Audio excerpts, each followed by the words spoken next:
Hey guys, welcome to another video review, and today we're going to review an electric bike pump, more specifically the CYCPLUS Tiny Pump Cube.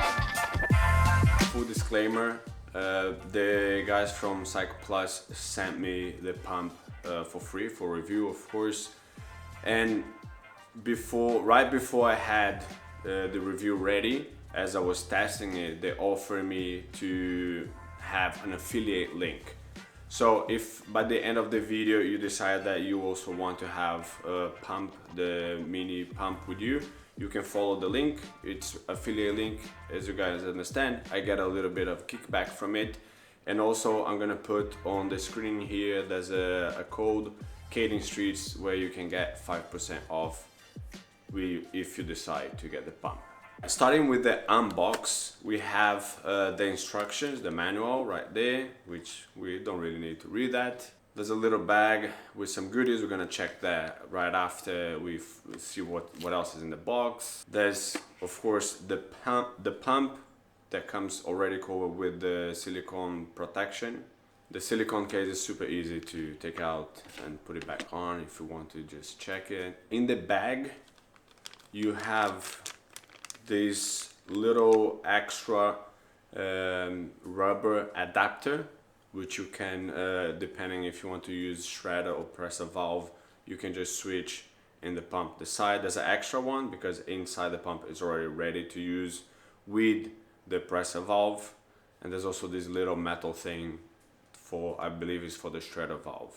The pump itself is very simple. There's only on one side, there's the logo. In the bottom, in the top, there's the button which you use to operate it. We'll go through that later in the video.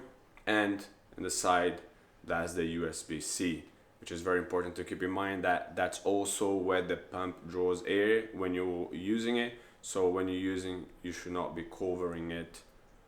Otherwise, the pump will not be able to pull air and it's not gonna work as intended. To change from presser to shredder valve, it's a very simple operation. You just have to unscrew the top there. It's gonna show the little rubber adapter thing. You pull it out and then you choose which side you want to use. If you want to use the shredder, you use the bigger side to the outside of the pump. If you want to use the presser valve, the tiny side to the outside of the pump. So, and then of course, just screw back and you're ready to use it. I'm gonna go a little bit through the specs of the pump with all the inflation times and pressures and battery life and all that. And after, I'm gonna give you also what it was for me to use it, the real life application, and the pros and the cons that we can have with using a product like that. So when it comes to the main basic specs, this is very small, as you can see. It just fits in my hand. 65 by 46 by 28 millimeters. It's tiny. There's the name, tiny pump. It only weighs 97 grams. The battery, it's a 7.4 volt, 300 milliamp. Okay, so that's what it's inside here. As you saw, uses the USB charger, max pressure 100 psi, and it can sustain usability for about 200 seconds without stopping. All right, let's start with the most important thing, which is inflating the tire. How long does it take? What kind of pressures can we get with this and all that? I ride road bikes, as you guys know. My Mavic Ellipse, I'm using 25 or 28. I don't remember. Let me check. Yeah, 25. And from that table, I'm gonna put the table on the screen right here. Let me get to the side so you can see and go through as well. You can pause if you wanna read. But with my tire, with the 25C, I can get up to 100 psi, and that would take about 150 seconds to 160 seconds to get that and it will be a one charge only. So I would be able to do that only once. Okay, so after that I would need to recharge it. To fully recharge, it takes only about 20 minutes plugged in, and you get your pump ready again. So here going through from the table, you guys can read there, you can get up to 32 Cs, 80 psi. So you're riding, if you're more into the cyclocross, tracklocross side of cycling. 26, 1.95. I'm guessing this is mountain bike tire. Sorry, I have no idea about all these mountain bike tire sizes and all that. So you can get also 1 or 2 charges, inflating tires chances, depending of how much pressure you put it there.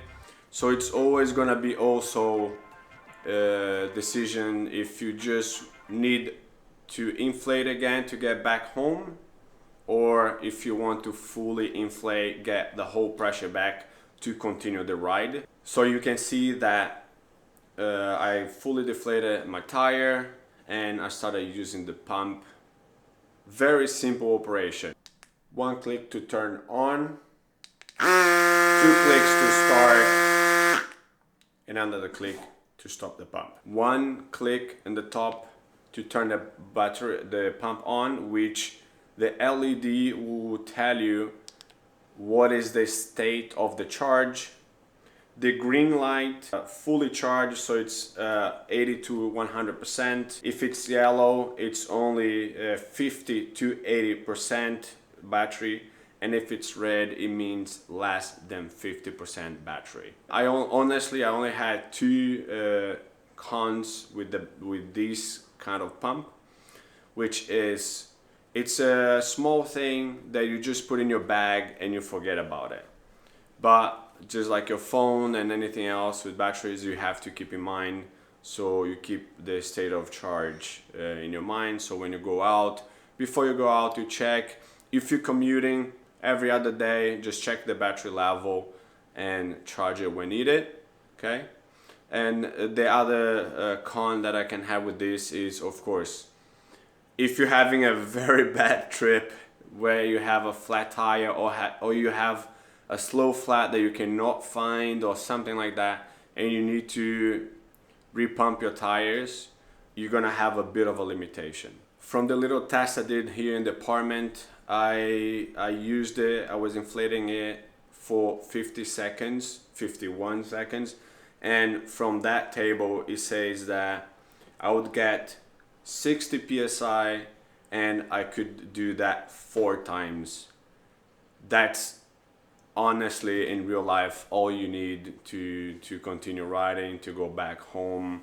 And if it keeps deflating, you can do that 2-3 more times. That's not the most common scenario and not a real concern. Nowadays I'm pretty sure that all of us ride and has a battery pack, so you use it, you put back in your bag, put it to charge, and in 20 minutes, if it was fully depleted, you're gonna have it ready again 100%. Which brings me to the pros. I've been looking to have a small pump that I could bring with me, just put in my bag, set and forget, part of my EDC, part of my everyday carry, and making it minimalistic. You'll see on my little EDC bag that I carry the Topic ratchet that I've been using now, I don't know for how long. I have a small 15 mil that is not just beautiful but works perfectly with the kit. It's small, and I was looking for a pump solution. I've had small pumps, they take ages to get a proper pressure on your tire. I was considering the CO2 cartridge, but I just don't like the idea of the little disposable cartridges that you use it once and it goes to the trash and you have to keep buying more. So to me, this was absolutely the perfect solution for what I wanted. If I would go on a long bike trip, some bike packing trip like I've done before, I would maybe considering bringing a secondary pump that I could also have just as a redundancy. It's always good when you bike packing. On the daily, this is it. This now lives in my bag. I absolutely love it. So that's it, guys. I hope this was useful and informative in case you're looking for electric pump, something similar to this. Like I said, CYCPLUS were kind enough to give an affiliate link, so if you like it and you want to support the channel, you can always check the link. You can always use the promo code on your checkout. Big thanks to that. I'm gonna be still really testing it with more of a long term review. So if you have any question, any specific details that I might have missed that you're curious to know, let me know in the comments. I'm always going through the comments and replying to you guys. But for now, that's it. I hope that was helpful. I'll see you on the next one. Take care.